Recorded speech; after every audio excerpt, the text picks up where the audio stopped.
You have to listen to me scream, and hopefully the room is live enough that voices carry.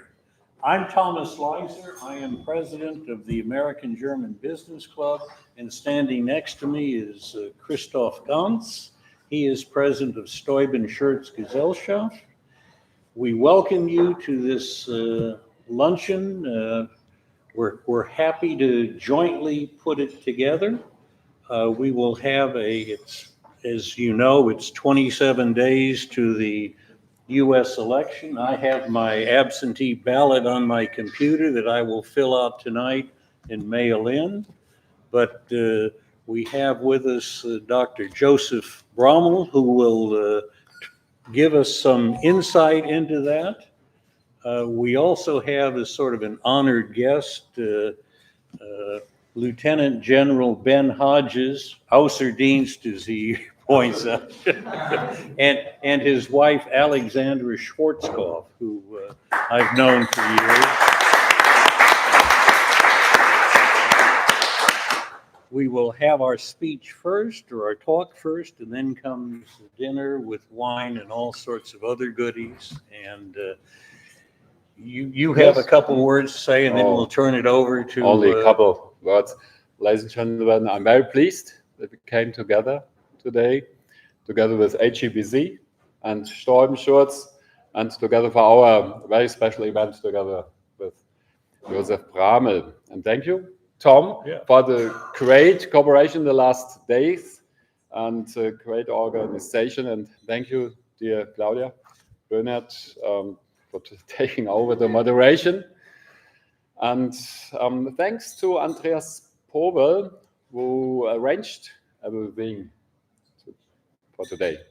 And of course, thank you, Mr. Braml, for having time with us today. Yes, and enjoy your meal in some minutes and be inspired now in the next minutes. Thank you for all of you. Let me turn welcome. I will now turn this over to Claudia Böhnert, who is a good friend of both organizations and has a public relation agency that puts on all sorts of political discussions and other things. So, Claudia, the floor is yours, and I will disappear, and you can stand here or not. I'll sit down. Thank you.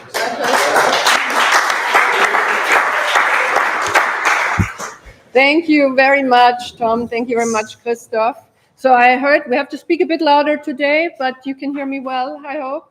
And I'm looking forward to a really interesting discussion on the latest news on the US election. And you may have heard President Biden was supposed to be in Germany tomorrow, but now due to Hurricane Milton in Florida, he will stay in Florida. But lucky us, we have instead Dr. Josef Braml here with us today to give us the latest news on the US politics. And I mean, I guess I don't really have to introduce Josef to all of you, but I will, of course, because he's really well known. Josef is one of the very, very renowned US strategists on US politics. He is the European director of the Trilateral Commission. And for a very long time, he worked for the German Council for, would have to look it up, Foreign Relations. You worked for the Aspen Institute. You worked for, I have to know, Brookings. You worked for the World Bank. And you were a consultant also to the US House of Representatives. Josef, welcome. So honored to have you here and to be here, our speaker today.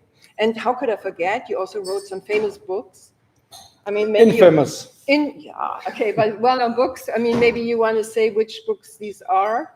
We don't want to do advertising here, but these are really very good books. You can see also maybe 2 or 3. Dreamwalkers, yeah, Traumwandler, and the Transatlantic Illusion. They are the last ones. Yeah. Hopefully not the last ones, but the previous ones. Okay. The next one is already in the making. I work together with Matthew Burrows, and we are preparing the next book. And we have to deliver mid of December if Trump wins. if Harris wins, we have a little bit more time. Oh, okay, interesting. And you want to tell us, is there time No, already? no. Nothing I told else? you too much already. Okay. New book in the pipeline. Josef, in the moment, it seems it's really dependent, again, that's what I read yesterday on the New York Times. It depends on a few 100,000 votes who's going to really be the future president. And in the moment, really see Harris and Trump, they're really 27 days before the election, very engaged, of course, in trying to win the election. I just saw Musk and Trump on stage, and I have to say I was a bit irritated, to put it this way, So because the stage is big enough for two narcissists? That's why. well, as you said, I mean, it was amazing. I'm not sure if you saw it. It was really, you saw a Musk jumping up and down on stage, really there. And the most irritating thing, I have to say, in the end, he said, please, you all have to vote. You have to vote the Republicans, because otherwise you may never have to vote again. Maybe you can say a bit more about this later on, because it was really interesting. And then we have Harris. I think tomorrow she will start campaigning together with Obama and go around. And that was another interesting thing, Ted Cruz. Now in Florida, of course, with the hurricane, it's a big issue. He said she shall not even show up in Florida. She's never been in Florida while she was vice president. I think he took the call from President Biden, but there is really another thing. And of course, next to all this, I mean, as a communicator, I'm very interested in this. You have so much fake news out there in the moment. Social media seems to play a major role this time on the election. The budgets are also as high as never before. And we will also talk further about this later on. And to you now, the question, I don't want to talk too much. He's the most important. I want to give you time. Is which swing states are particularly important in the moment? And what role do the congressional elections play? And is there really such a high risk that the election night will be a chaos? Josef, love to hear your point of view on this. And maybe just for you, Josef will give us a speech now for 15, 20 minutes. Afterwards, I will ask him 1-2 questions, and then the questions are open for the audience. Yeah, thank you very much. Thank you, Claudia. As you heard,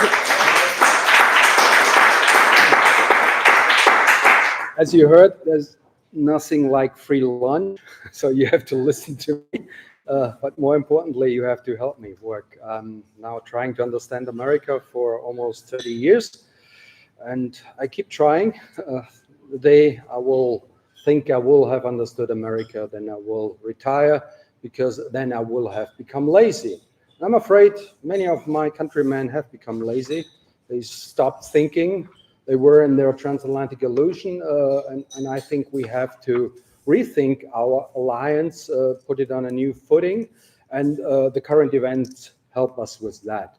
No matter who wins, I think Kamala Harris will be as tough as Trump would be. They would make sure that we pay our dues. Trump would surely be more direct. Putin can do whatever the hell he wants with us if we don't pay. That's a different way to put it than Kamala Harris would put it. She would put it with a smile, but with the same insistence. So having said that, I need your help. So how many of you think Kamala Harris will win the election? I don't want to hear your preferences, but what do you think who will make it? Okay. I hope so. How many for Trump? Oh, there are a few left. Good to hear. Undecided, huh? So, but good to hear. and I sense some expectation in this room. You want to hear from me. Who could be it? And I tell you, I'm way out there. I will tell you, it's going to be an American. So here we go. It's important to tell that to Germans, because they always expect Americans to do what we should do, take care of our security. It's time. It's about time. It's high noon, as Kurt Cinnamon put it in the movie, in the famous movie. And, you know, if the sheriff is gone, the sheriff may be busy with some other gangs in Asia, China is ganging up, maybe with Russia. And there's a problem in the Middle East. And America is now almighty. There are limits to America's attention. And I think not going to do this deal. That's on the forefront. We hope this so. But America will always be there for us. We have to pay dues, live up to America's expectations. And no matter who wins this election, the next president, he or she will put more pressure on us. And actually, we should do it on our own incentive. We cannot tell our public, for example, Trump wants us to do that. That's a non-starter. Could be an idea to say, because Trump could come back, we have to beef up because we have to take care of our own security. So that's on the security side, and we could delve into more detail later if you want. But more importantly, for business folk like us, who is interconnected with the world, it's the economy, stupids. I don't mean you, but you know, not only in the electoral politics we can talk about it. I think the economy will play a role, whether Harris or Biden, but also in the international role. And I think we are in the time of geoeconomics. It's not any longer free trade and free streams here and there, but it's managed trade. America manages trade flows, finance flows, data. This is not free flow. This is managing or even manipulating. And we will get into the crosshairs of a even more severe Sino-American conflict, maybe even war. It's not out of the books. So we will be in trouble. We'll be in the crosshairs, and we better get our European house together and beef up, take care of our own security, and take care of our own economic standing. Because in this new world of geoeconomics, the economy is not the goal any longer. Washington Consensus is over. Free trade, TTIP, we wished to talk about that again. No, those days are gone. No matter whether you have Republicans or Democrats, it's managed trade. It's the economy is the means for a geostrategic end. Contain China, to roll back China. That's clear. Biden made it clear. He was even more severe than Trump. Trump was just talking a bit, a little tariffs here and there. Biden bit. The CHIPS Act was a declaration of war against China.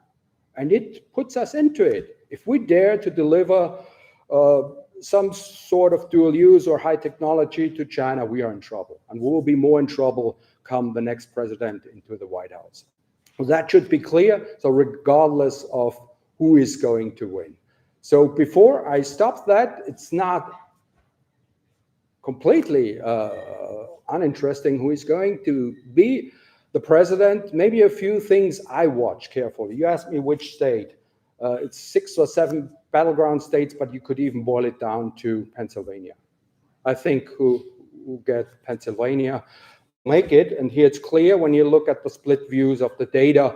It's women for Kamala, men for Donald, the older, the more Donald. And what's interesting, the independents are more for Donald Trump. And that should worry me if I were Kamala Harris. That should really worry me. Then she turned down Shapiro, the governor of Pennsylvania. That would have been a good thing, but Shapiro is close to Israel, and Israel is another problem for Democrats. If they stand too much by Israel, they could lose Michigan, another battleground state where Arab voters are there. So she's between a rock and a hard place, and we don't know what Israel is going to retaliate against Iran. So this we have to watch carefully, not only to increase the dilemma for Harris Biden, but also Biden thought about it. Israel may help with American help to well, bomb Iranian oil facilities. You have seen the market's reaction, 5% spike, now more, $80 a barrel. If a real hit would occur, that would be more than that. If Iran retaliates, closes the Strait of Hormuz, where 3/5 of the oil would have to come through, we would have high oil prices. High oil prices means high inflation. High inflation means good news for Trump, because, as I told you, it's the economy is stupid. And on that happy note, I'm happy to discuss with you on the electoral dynamics and what else plays a role and what that all means for the world, because we don't talk about some country. We talk about the formerly benign hegemon, who may not be that benign in the future, depending on the outcome. And we may think about Pax Americana in a different way, because America has many problems inside that for sure will have impact on the outside. So please give me a good run for the money. Let's talk about it frankly among friends. I'm a transatlanticist. I owe very much to America. I wouldn't have made my way into it, and I'm working together with an American friend, Matt Burrows, not only on the last book, but on the next book. And it's always inspiring to discuss with Americans. They are sharper in the thinking. They think strategically. That's something we are missing in Germany. So let's ignite that to think ahead of the day, do some strategic foresight. Thank you so far.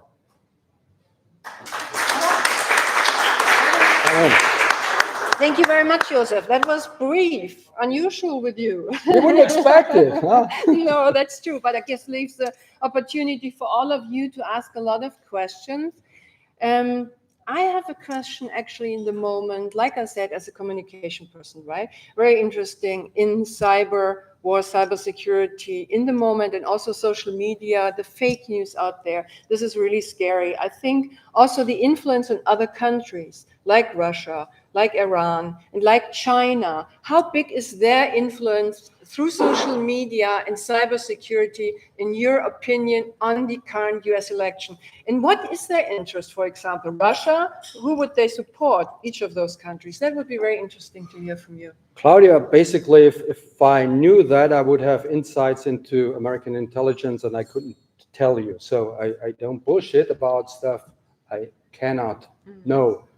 But I have a hunch America doesn't need outside interference to radicalize. I mean, you have much fake news going on from American soil.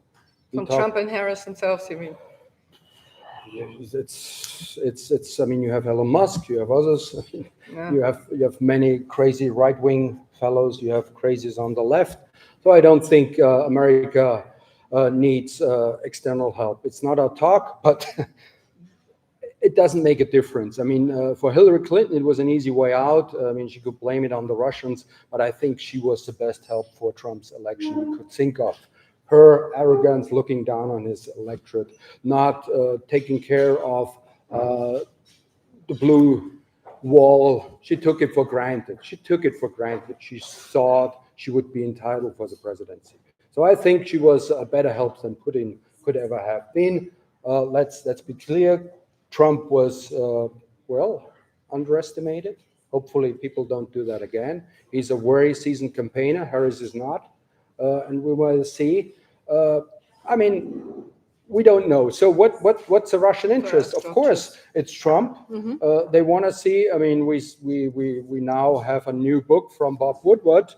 Not that he needs some advertising, but he made it clear that the two of them are really close and talk to each other, help each other. And Iran? Iran isn't interested in a Trump victory. That's why I think they try to de-escalate the situation. As I said before, that CEST stands. If Iran did more what they did already, Israel will retaliate, and Iran may then look carefully into it, because if it really escalates and the oil prices jump, they will help Trump to win. By the way, the same Trump who blew the nuclear deal. Iran cannot be happy about it. So they are in a dilemma. They have to respond somehow, but if they do so, they help Trump re-elect. But you haven't mentioned Saudi Arabia.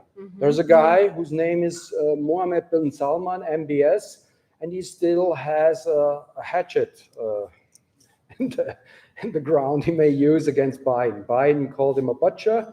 No, there is a colleague of some of you who doesn't live any longer, Khashoggi, and he called him out with intelligence. And Mohammed bin Salman didn't forget that. Biden already went to Canossa, to Riyadh, sorry, and asked him for help to put more oil on the market. Mohammed bin Salman did the opposite, took 3 million barrels a day off the market. So how could Mohammed bin Salman help his buddy Trump? By taking off, let's say, 5 million barrels a day the next days, while the markets are already nervous. That would mean high oil prices, higher prices at the pump, and Trump could say, well, see what happens when you have beginners in there. When I was there was no war, there was no inflation. Yeah. Well, you could make a case, this and that and here and there, but that's too complicated for most of the voters. So I think it's going to be the economy stupid. And when you look behind the economy, there are a few drivers who could drive the needle in this or that way. We're talking about a few votes. Yeah, thank you very much. It's very interesting. The internal criteria are often different than the external. For us, I guess it's very important, the different countries and how. And maybe we have another expert here, General Hodges. And maybe... For sure. Yeah, maybe. I salute. Yeah, I salute too. Maybe, Ben, you would like to give us your insight on the situation and how you see the role of Russia, Iran, and China. Please feel free to come here if you like. Well, I go aside. And there's nothing like a free lunch. Would love to get your opinion there, as you may have more insights. Well, I have to say that I'm impressed. I'm not throwing a bouquet. I mean, you brought up some things that really reflect a good insight that comes from your experience about U.S. electoral politics. So I didn't hear anything that I disagreed with. I will be interested in hearing your assessment of the congressional, Senate, House. I think these will be close. It looks like the conventional wisdom is that the Republicans would lose the House but gain the Senate, but we won't know for sure. What really worries me is not Donald Trump. What worries me is that millions of Americans vote for Donald Trump, including people very well educated, lots of experience, and they each have their own reasons. Some of them are related to me. Some of them are dear lifelong friends, and I don't understand it, but they have their reasons. So we can't just wish it away, say they're a bunch of idiots or something, because they come from all over America. This is a concern. Trump will be gone in 4 years. Even if he's elected 4 years from now, there'll be somebody else. So in America, we have to address what is it that causes millions of people to want a guy who wants to be dictator, who clearly is a fascist and does not respect our Constitution. How is that? I am interested in this famous October surprise. There's always this thing that happens in the last weeks before the actual election called the October surprise. Was it the hurricanes that actually came in September? Sometimes, it's an external natural disaster. Or is it something that's going to get dropped here in the next days? You mentioned NBS possibly doing something. The book by Bob Woodward that's being leaked out already talks about Trump meeting with Putin after he left office. And probably not much of a surprise that Woodward doesn't like Trump. Not the October surprise. The last thing I would mention is, and I think, Claudia, this is what you referenced in the beginning. We are very vulnerable in the United States. I think probably in Germany also, but especially in the U.S. because our society is so open, so transparent that we're vulnerable to disinformation. People will click on the link and they'll look at it and they're like, oh, see, I told you, because it feeds their preconceived beliefs anyhow. But this, and these things are getting more and more sophisticated. I looked at a video the other day that Alex and I received. It had been passed, no telling how many thousands of times it had been circulated around. And it was shared with us by a person whom I have great respect. He's a professor, so we're talking about well-educated person, and he just forwarded it without comment. And it was a video of a real thing. President Biden was on this TV show called The View. Some of you will be familiar with The View. It's a women's program. And so Biden was there with these 3 or 4 women at the table. And he's talking to them. And then there's another person at the table who starts talking, and he starts off quasi-reasonable, and then he starts saying unbelievable stuff. And I thought, oh, this is fake. There's no way that this idiot would be allowed at that table with the President of the United States. And he's using words that are obviously totally unacceptable. And I thought, this is fake. And it took me about 5 seconds. But beneath it, someone had, this is real journalism, not the bullshit that we get. I was like, oh my God. That's shocking. Huh? And this is passed on by People don't believe the truth.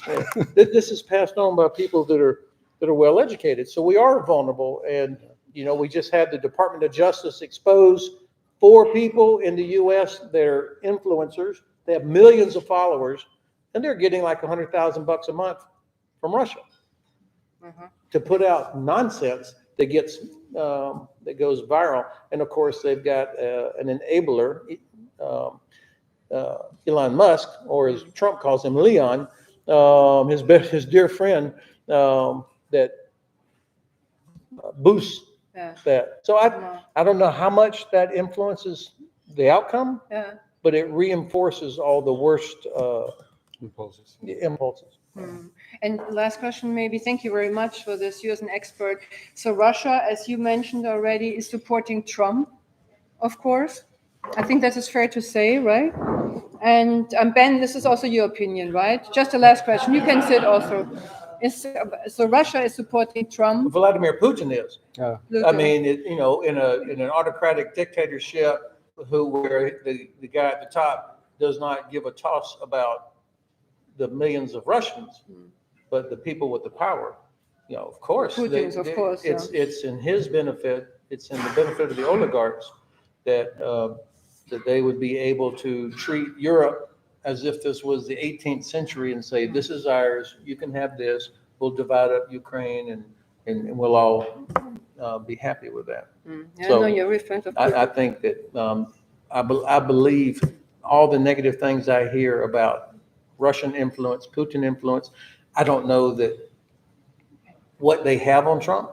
I mean, part of it, he wants to be like that. Yeah. He wants to be like Xi. Some of you would have heard the video when Trump was talking to his assistant, not realizing he was audible, and he goes, "You see how everybody stands up when Xi walks in? I want my people to do that."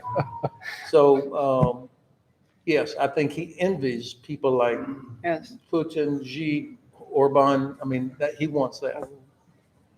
And China, lesson? Here, I don't know. I think that, Trump, when he was president, was not easy on China either. So I don't know that the Chinese, I don't know enough to have a good feel for that. But I think the Chinese imagine that with a President Trump, they could get a deal of some sort that would, bad luck for everybody else. Okay. Bad real estate for Trump, too far away from New York. That's right.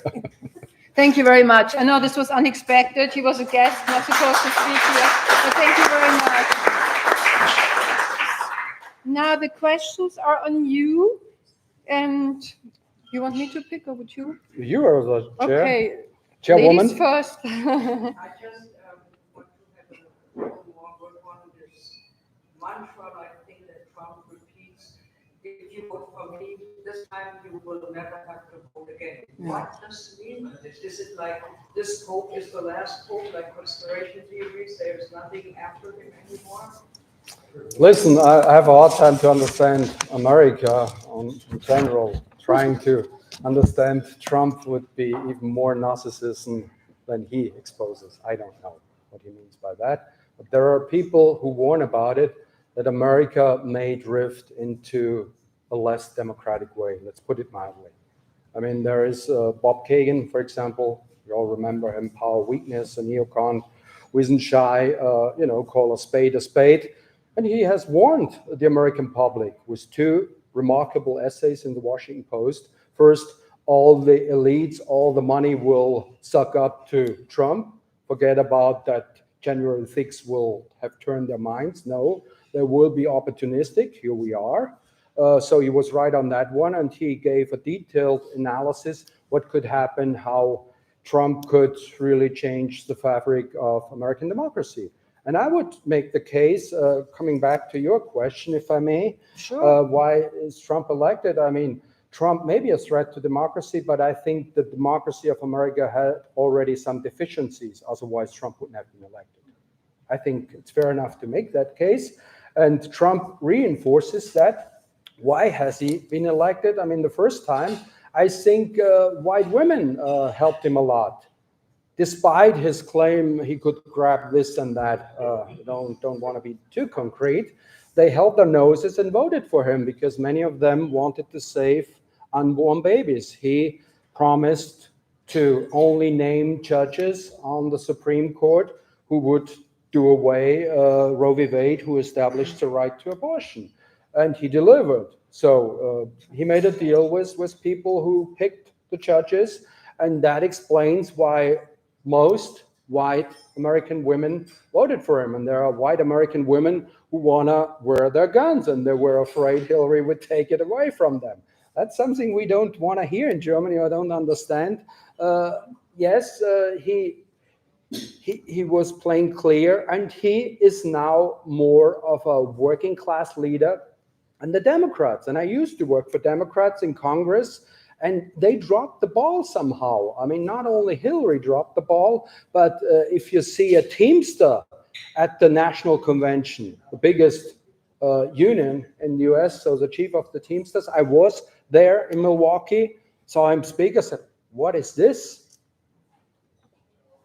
Amazing. And now this union is not for Democrats, but it's for Republicans. So this could be a game changer. That could explain it. And people are sick and tired of the system. Some just want to throw in a hand grenade against the systems they don't like. Yeah. And they are not disappointed with Donald Trump. I don't think they're too reflective about it. Some think about their jobs, think about their income, and inflation may have been lowered down to the 2% corridor. But people still don't have buying power due to the previous inflation. So Republicans were hammering inflation. So it's the economy, stupid. And those things may come home. The chicken may come home to roost. And we had an election where a chicken in every pot was promised. We are still out for that jury. But I think in the end, it's more important, the bread and butter issues, than the more abstract saving democracy. And Harris would be well advised, to get away from the saving of democracy. Nobody really cares more about democracy than about its own well-being. And the other thing is, everybody believes she would be nominating judges that are, again, for the right of abortion. So why helping the other side to gear up the base? So she's making strategic mistakes. Okay, cool. Thank you very much. Does this answer your question? Two more short questions, or we have a lot of questions here. Tom, you had a question at first. Do you still have it? Well, on a slightly different subject, but similar. Immigration is now a big deal, and it was made a big deal, even though it appeared the Congress, the House, and the Senate were about to pass a compromise measure that gave the Republican point of view, everything the Republicans want. Yeah. And then comes our orange-headed fellow and says, well, I don't think we should pass that because I want to use this to bash the Democrats. He's doing it, and he's making a big scene of it. What is with that? I completely agree with your judgment. So just to amplify, if that wasn't picked up by the mics, I boil it down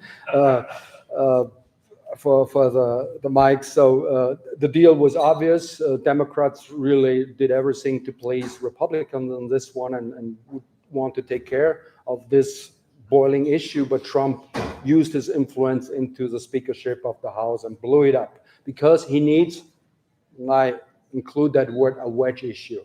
So you put it in different words, a wedge issue that's helping him because Democrats were in charge of the border. Kamala Harris is now the ideal candidate because she was the border czar, as they put it. And at the convention, you had many people, relatives of victims who have been raped, murdered by illegal immigrants, as Republicans would put it. You had not one, you had not two, you had a few. And they threw out their heart, and they were hammering this, not only inflation, but immigration, immigration, immigration. And interestingly, that's just a working assumption.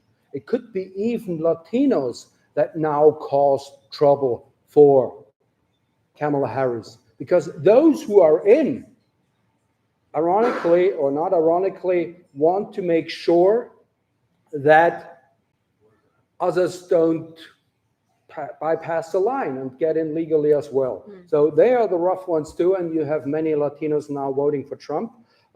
That's not the usual thing you would expect, and it's really interesting to see. I mean, she did better now with the black vote. Interestingly, Biden had 90% of the black vote, and that's what she needs to. She started out with 70. Now she's getting there. So on this one, she will be even Steven with Biden, but and have the electoral tent she needs. But with Latinos, I doubt. And there are a few battleground states where they could make a difference. It seems that you still expect Trump to win. Could that be? I wouldn't subscribe to the notion that Harris will win and kumbaya indeed for Germany. So think about the other scenario, and I gave you a few things. I don't know it. We don't have the crystal ball. Of course. But as a strategist, you always have to think scenarios. Yeah. Okay, fair enough. So I'm putting in what's missing in our German debate. Yeah, also Mike, then Carola. Yeah. What do you think the chances are of Kamala Harris doing an Al Gore? She wins the popular election and loses the vote in the election. Bottom line. Yeah, I mean that's more often. I mean, the question was if she ends up like Al Gore, she won't grow a beard if she loses. That's for sure. Just so she won't do the Al Gore, but let's do away the fun. Yeah, I mean, how many presidents did you have who had both the electoral and the popular vote? Even Bill Clinton at one point didn't have the popular vote. It's very, I mean, the math is as it is, and this way.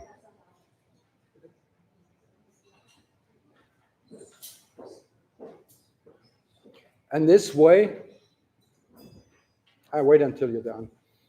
Okay, and this way, yeah, I think it's likely. I mean, there are 1 million more women in California voting for Harris. Doesn't bring her a lot. I mean, she has the electoral vote she has. Yeah. I mean, it's Pennsylvania, and I gave you the math. Yeah. Or okay. as the That's surveys fair. are right now. Carola, you had another question.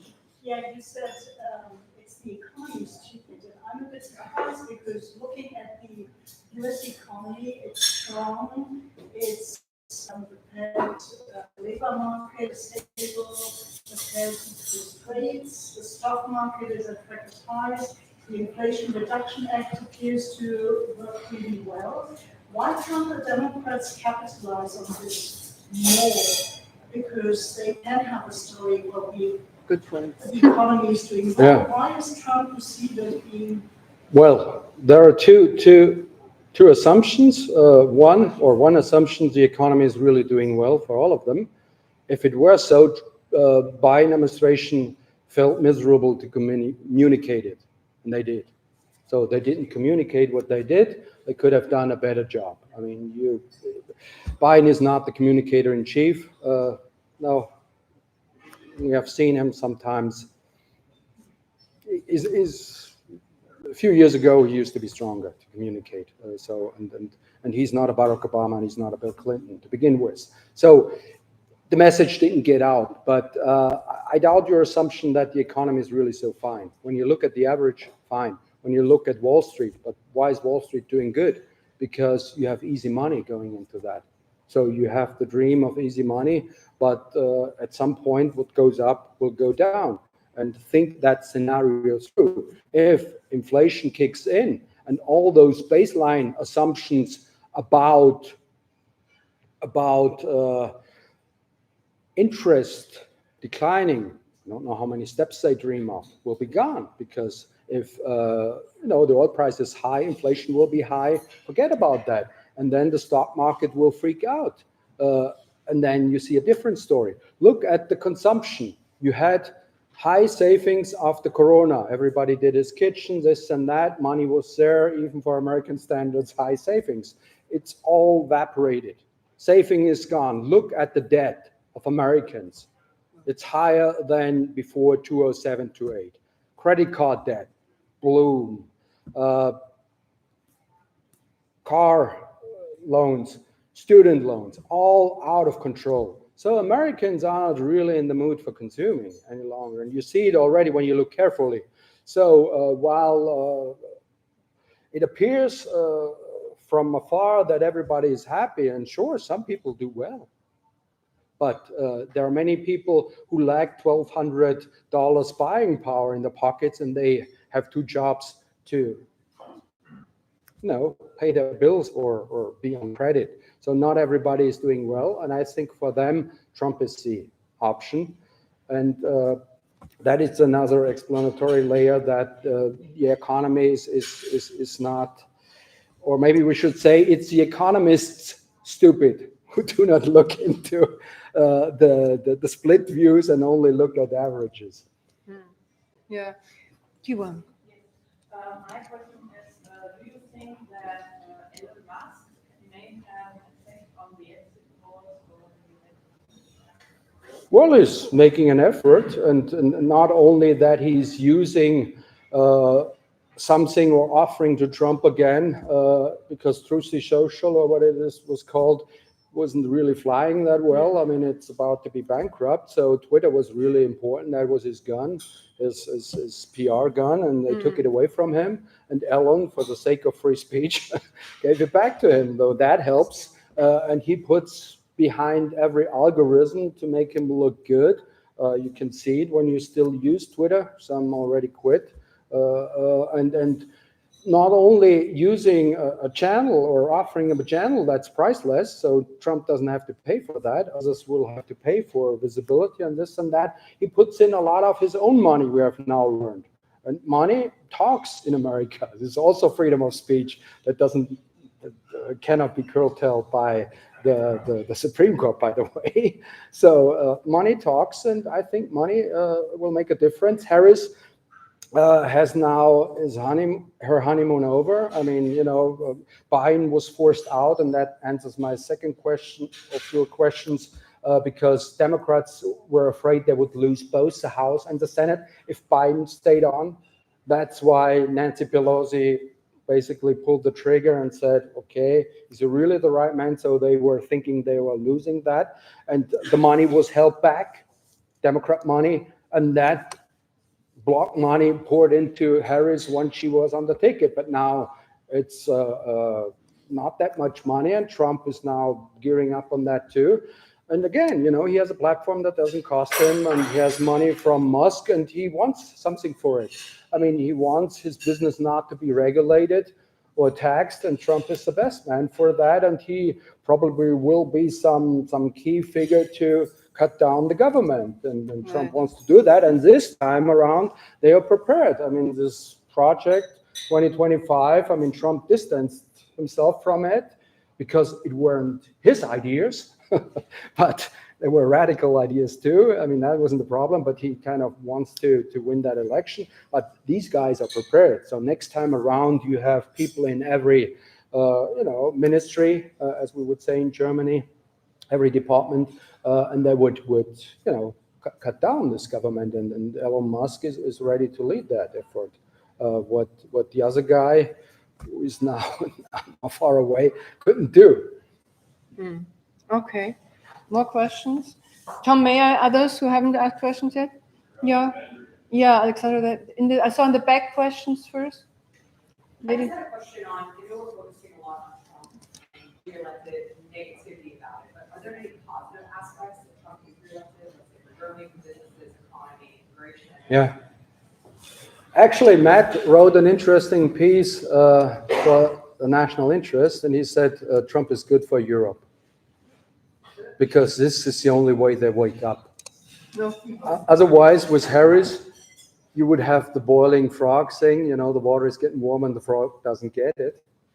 Because, as I said, Harris will give us some demands too, and not everything will be kumbaya.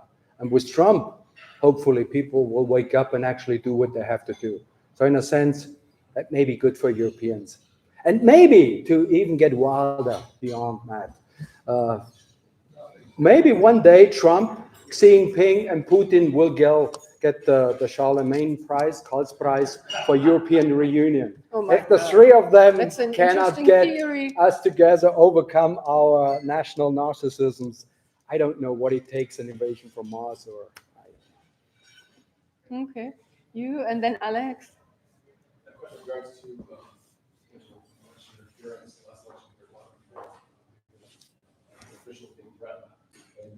I can barely hear you, Yeah, and I wonder whether people... Can you stand up and speak up, please?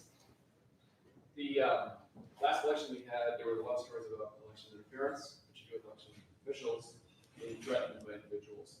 And I was wondering if you saw that as a factor this time around this election at all, swaying the vote one way or another.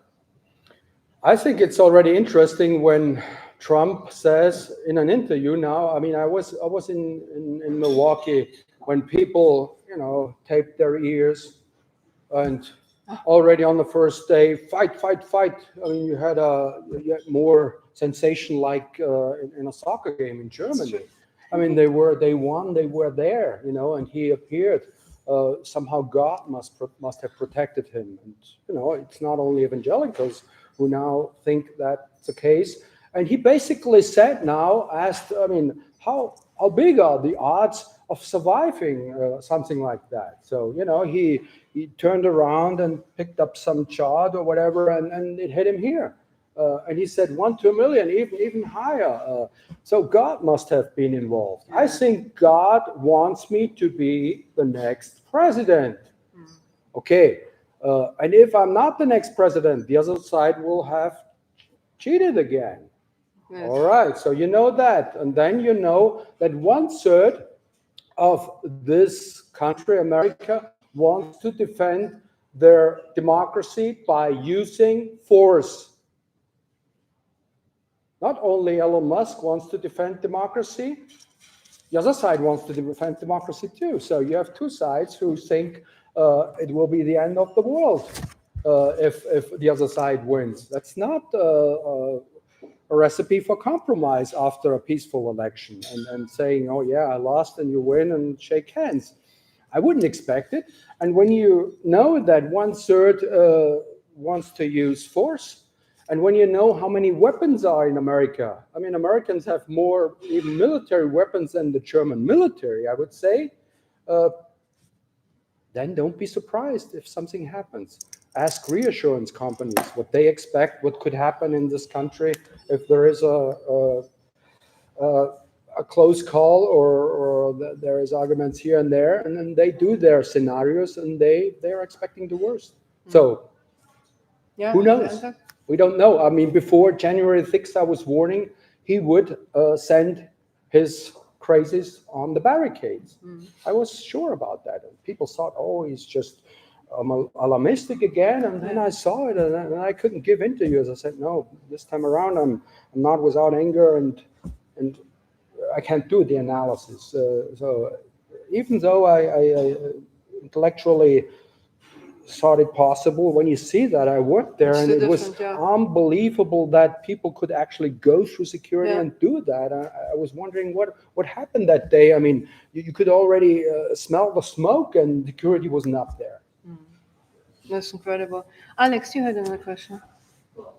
Maybe being also a little bit optimistic, I'd like to ask you whether you could rule out a scenario that this orange fellow who said he would be a dictator but only on day one, and then the follow-up question from the journalist at the time was, why would you want to be a dictator on day one? And the answer was to fix the border problem. So I tried to think, what can a dictator do within 24 hours to really make a difference at the border? And so I hope I'm wrong and I hope I'm optimistic, but I would like you to tell me it's out of the question you would rule out a scenario where the one-day dictator says, okay, I'll give a shoot-to-kill order at the border, have 5,000 illegal immigrants be shot on day one, and that would probably send a clear message to immigrants. And of course, I envision a scenario where you would have huge posters out there, you are shot if you trespass. And so if they shoot 5,000 illegals, then they could say, well, it was the decision of the illegal immigrants. They were warned, but they still came to the United States. So unfortunately, we had to shoot about 5,000 or 8,000. Can you say this is all me being alarmistic? Trump would never give that shoot-to-kill order. I don't know, and there are many other interpretations of that, but we shouldn't forget that Trump sometimes says something and does something different. He didn't build the wall, he claims so. So I wouldn't take everything, literal, what he says, but I would take him seriously. And as your husband said, even when Trump is gone, there's a question in the room. That maybe Trump isn't without Trump. And something else that wonders me, and you have the white majority will be in the minority pretty soon. You have now the Latino giant rising up, may already make a difference, but for sure in the next election. So you wouldn't rule it out? I wouldn't rule it out and I wouldn't comment on it. I let it stand there, but I would offer you some other broader perspective on America becoming an apartheid state. That's where I'm headed if you give me 2 minutes. And I warned of that before the first election. So you have a white majority now that will be in the minority, and you load it up with religion, and that's the case. And you have this anti-liberal tradition in America. That's what Bob Kagan is talking about. So look into that, you get it more nuanced. I mean, the guy is a historian, and I took it from him. So you have that anti-liberal thing, and can you imagine now a white minority that now calls the shots, has most of the fortune, will say, oh, fine, now others rule. And that's why Trump is very successful flirting with racism. Proud Boys and all the other guys. And this is an open flirt. He stands there at Mount Rushmore, and you had the Black Lives Matter movement when they killed that black fellow policeman, and he radicalized that. He put oil into the fire and then not calmed down. So to be the man of law and order and warning of the extremist liberal mob who's taking over. So there are many people who are afraid of losing their privileges, white people. And they may be voting for Trump. May not be, that racist, but, there are racist elements and they're not happy with, with that thing. And that's why they want to keep out Latinos, because it's already clear, because there's a reproduction, those who are in are more fertile and they will be in voting age. And if more come in, so Ann Coulter, Adios America, bestseller. So she asks, don't let them in. Republicans, I quote her literally, stop sucking up to Latinos. They only vote for Democrats. So kick them out. That's what she said before the election. That's why Trump won in the primaries to begin with against Jeb Bush, low energy Jeb, as he called him. He was married to a Latina, spoke Spanish to him, and said, no, that's an act of love, not a crime to trespass the border. And Trump, everybody said, yeah, we won, we lost the election, McCain lost the election, and Romney lost the election because they were too chauvinistic. McCain was chauvinistic, wanted to build a border. The other guy talked about he will help them to deport themselves, and both lost against Obama. And Republicans thought, no, we have to embrace them. And everybody was happy because the Republicans would embrace Latinos, which was a good idea because they are Christian right too. And then Trump comes and said, screw you. They are murderers, they are rapists, and he won the primary. And here, my thinking was flawed. I thought he would lose against Hillary because of that, because he won't go in the middle. He backed down and he really energized people who wouldn't be voting any longer. And that's the stuff we were talking about. So it took me until April of the election year when I realized, okay, he's going to be the next president because his strategy is wild and he may succeed. Okay, thank you. I think we have to stop here now. A lot of questions, but he will stay here for lunch. Just a last question, because it's our topic today. Only Let's be more optimistic. Yes, no, only 27 days until election. So what's your scenario, being optimistic on the US election night? Hopefully we have a clear result and no cliffhanger and no violence. And that this- would be my most optimistic That's your scenario. wish. And how do you, Yeah, I mean, what's the most no, realistic scenario in your opinion? Trump is elected. That easy? So on the 5th, on the 6th, we have results? No, but you know, How would who it knows? work? I mean, you know the technology better than I. I mean, Yeah. Trump already insisted of recounting, and they will do handcuff. Georgia? Yeah, days, so we won't know it for sure, or unless it's a landslide. Who knows? I mean, So what is a realistic date? Hopefully? Well, I tell you what, my wife and I, we both sent in our ballot to South Carolina 2 days ago, and it already came back approved. So that's 2 votes for Harrison Walsh in South Carolina. So I'm not. on that happy note. All right. And by the way, Senator Cruz, I hear in Texas, is on a real Big show. cliffhanger. So, Yeah. first time in, I think So- 15 years. Thank you very much, everybody. Oh, let's not go for one scenario.